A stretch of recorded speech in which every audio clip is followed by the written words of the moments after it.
Everybody has to wrestle now with their own concept of financial independence or getting rich or becoming wealthy. I know some people are a little uncomfortable with those kind of phrases, and I can understand that. You know, we've heard the phrase, which is true, to love money would certainly be evil. The difference between greed and ambition. Greed hopes for more than its share. Greed hopes for something at the expense of others. We call that evil. Here's what is good: ambition. Legitimate ambition. Legitimate ambition says, I only want something at the service of others. Not the expense of others, but at the service of others. Zig Ziglar probably said it as well as anybody could say it. If you help enough people get what they want, you can have everything you want. That's not greed. It's called legitimate ambition at the service of. But I know some people have, they're struggling with this idea, and we talk about how to get rich. I've been teaching kids, all these years, how to be rich by 40, 35 if you're extra bright, much sooner if you find a unique opportunity. And some people are a little disturbed by that, teaching kids how to get rich, teaching kids how to make a fortune. So I've modified it a little bit, and here's the best I've been able to come up with. And that is the goal to become financially independent. Here's my definition of financial independence: the ability to live from the income of your own personal resources. It's powerful, and I think it's a worthy goal.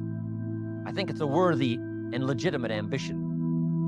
To render good service, to develop skills in the marketplace, and to become so valuable that you can have the resources, and finally, have enough resources, well invested, to where you could live independent from the income of your own personal resources. Now, I think it's a worthy ambition, financial independence.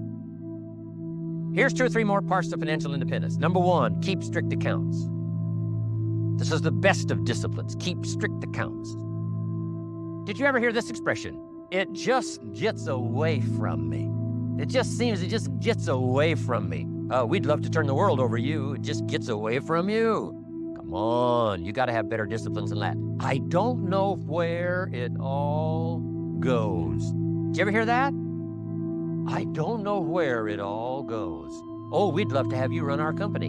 You don't know where it all goes. Whoa. Let that be the 90%. Let that be the scenario of the 97%, but don't let it be your scenario. Don't let it become your philosophy. Keep strict accounts. Next, a new attitude. I had to develop a new attitude as well as new concepts. Here's what I used to say: I hate to pay my taxes. Shoaff said, well, that's one way to live. I thought, well, doesn't everybody hate to pay their taxes? He said, no, a few of us have gotten way past that. He says, once you understand what taxes are, here's what taxes are in our governmental system in our society. Taxes is how you care and feed the goose that lays the golden eggs. Democracy and liberty and freedom. Free enterprise. Wouldn't you want to feed the goose that lays the golden eggs?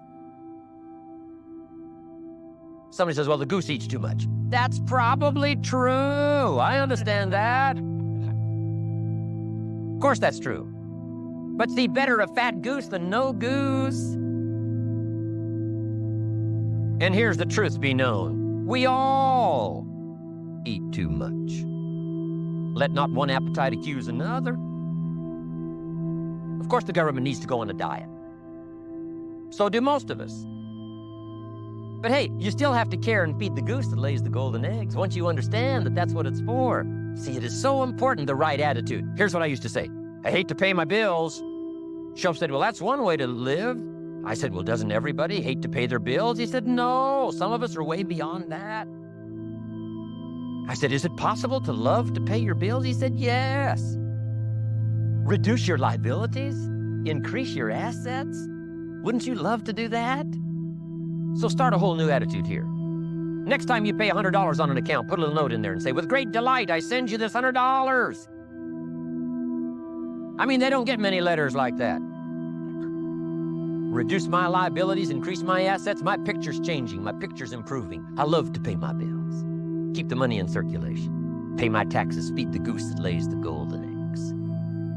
And here's the last on attitude. Everybody must pay.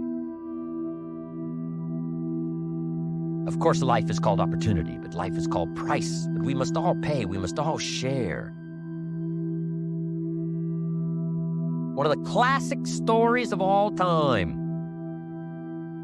from ancient Bible script says, Jesus one day and his disciples were standing by the church treasury, synagogue treasury, watching people as they came by and put their offering in the treasury. Interesting. And the story said some people came by, put in big amounts. Some people came by, put in modest amounts, average amounts. And the story says, then a little lady comes by and puts in 2 pennies in the treasury. Jesus says to his disciples, look at that. Look at that. His disciples said, 2 pennies, 2 pennies. What's 2 pennies? Jesus said, no, you don't understand. She gave more than everybody else. They said, 2 pennies is more than everybody else? He said, yes. Because I'm certain that her 2 pennies represented most of what she had. And if you give most of what you have, then you've given the most. Wow. What a lesson to learn. It's not the amount. It's what it represents of your life that counts. Now let me give you the wisdom of the scenario that did not occur. And this is the greatest of wisdom. And in my own particular peculiar brilliance, I have the ability to record for you what was not recorded in the scenario of the story. Here's what did not occur, which may teach us one of the greatest of the wise things that was taught in this scenario.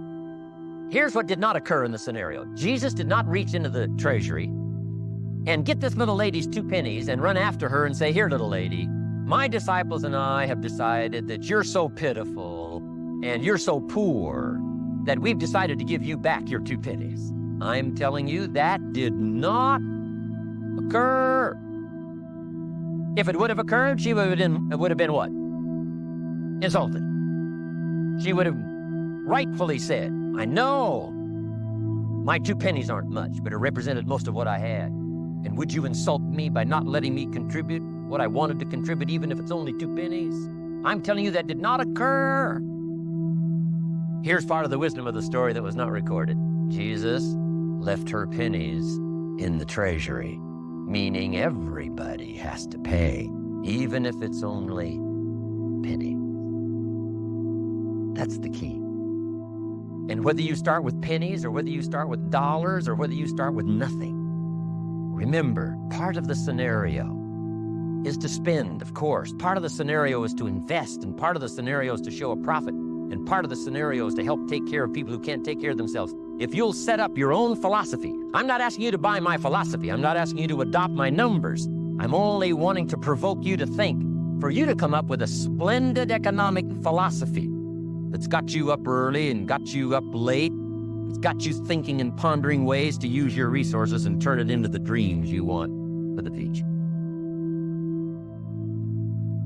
With that background, let me recommend a book for you to read. The title is The Richest Man in Babylon by George Clason. Perhaps you've already read it. I would suggest that you read it again. It's just a small book. You can read it in one evening. I call it the appetizer for the full discourse on the subject of financial independence.